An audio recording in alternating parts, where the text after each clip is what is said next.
Tanawa si Apostle Peter sa Luke chapter 22, 31 to 32. O tanawa ang istorya ni Christ ngadto kang Peter. And the Lord said, Simon, Simon, it was actually Apostle Peter, Satan hath desired to have you, that he may sift you as wheat. Ingon si Christ, Pedro, pagbantay. Kay si Satan, na-shape dili mao nga plano sa imong life.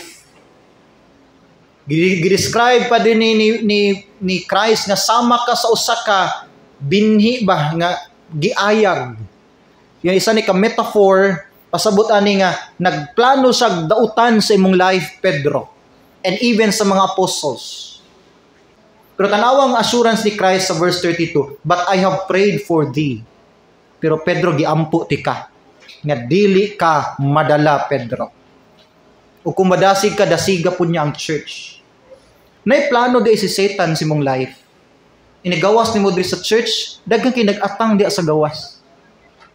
At nga niya, na siya plano sa iyong pag-eskwela, na siya di mayo nga plano sa imong relationship, na siya di mga plano sa imong family, na siya dili maayo nga plano sa imong future, daghan siya dili maayo nga plano para nimo.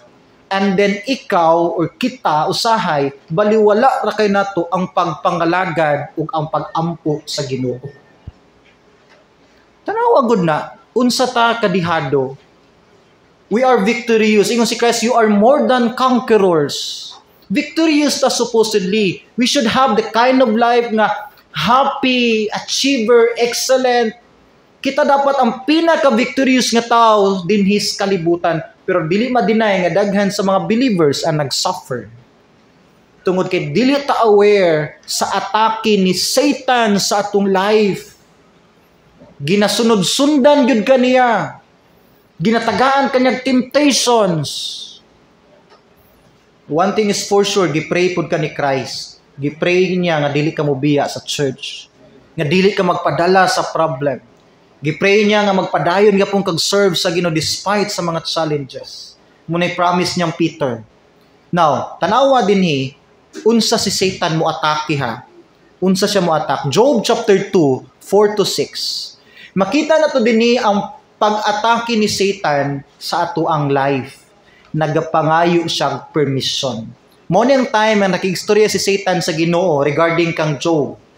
Ingon si Satan, Ginoo, mo ni imong buhaton kang Job, ani man gud si Job tungod kay wa man siya sakit. Look at verse 4, Job 2, 4 to 6. And Satan answered, the Lord said and said, skin for skin, all that a man hath will he give for his life. 5. But put forth thine hand now, and touch his bone and his flesh, and he will curse thee to thy face. You know, ingon na Ginoo kang Satan, tanawa si Job, isa ni ka-faithful na servant. Proud ang Ginoo kay Job. And the same is true. Proud ang Ginoo sa imong life. Tanawa si Kwan, ni dawat nako. Tanawa sila, faithful sila nga nagsimba gyapon bisag nay problema sa balay. Ingon din si Satan, faithful na si Job, Lord. Kay himsog man siya. Kabalo ka Ginoo, tanan buhaton niya para lang siyang life. Tagay nagsakit, ingon si Satan. Tagay, ang term din is, touch his bone and his flesh. Tanduga, good Lord, iyang bukog, iyang unod. Tagay nagseryosong sakit. Di ba, tungluhon ka na imong Job. Ug muna ginahimo ni Satan nga dare o pag-challenge sa Ginoo. Ayaw na tagaig, trabaho. Di na namusimba. Tagay nag-problem sa iyang family. Dili na namusimba. Mao ni dealing ni Satan sa imong life. Pabagsak na sing exam. Dili na mo appeal og choir. Di na mo appeal sa music team. Ayaw na tagay kliyente this week, this month. Di na mo hatag sa iyang commitments. Tagay nagsakit. Dili na mo tug church. Pero tanawa dinhi unsay answer sa Ginoo kang Satan. Verse 6, Job 2:6. And the Lord said unto Satan, behold, he is in thine hand, but save his life. Ingon ang Ginoo, okay Satan, okay, ihatag na ko si Job nimo. Tagay siya sakit, basta ayaw lang siya patiya. Ang point din is, nagapangayog permission si Satan pag-atake nato. Dili makapatuyang po si Satan di ay. Naghulat lang siya unsay limit ihatag sa Ginoo kang Satan. O mo ni point din minaog si Satan, kabalo ta sa story, basang Book of Job. Naog din si Satan pang gitagaan niya gubag-gubag si Job. Isa ra ka adlaw nawala ang tanang kwarta ni Job. At that time wala pa may bank accounts, walay kwarta gyud. Ang kadaghanon silang hayop mo'y kadaghanon silang kwarta. Kay balo mo sa story, di ba? Isa ka adlaw lang nag-ulan og mga meteorites, nangamatay ang tanang hayop ni Job, naigo sa kalayo.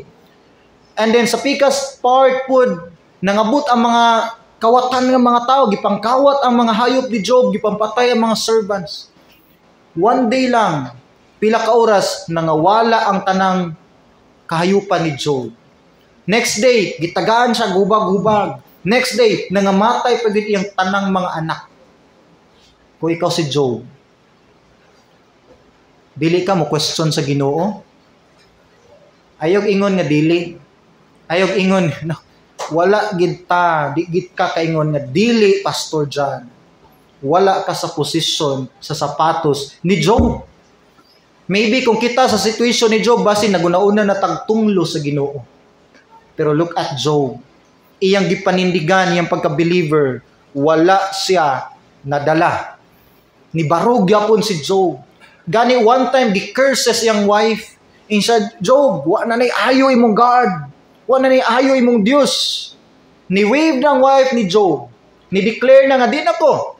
Why ayo na imong Diyos? Nganong ninana nakakapobre Job? Ingon pagid siya, tungluhan ng imong God. Kung si answer ni Job, magpasalamat lang bata sa maayong mga butang? Sa mga dautan bang mga butang, dili bata makapasalamat sa Ginoo? And then ingon si Job, ang Ginoo mo hatag, ang Ginoo mo kuha, dalaygon ang iyang pangalan.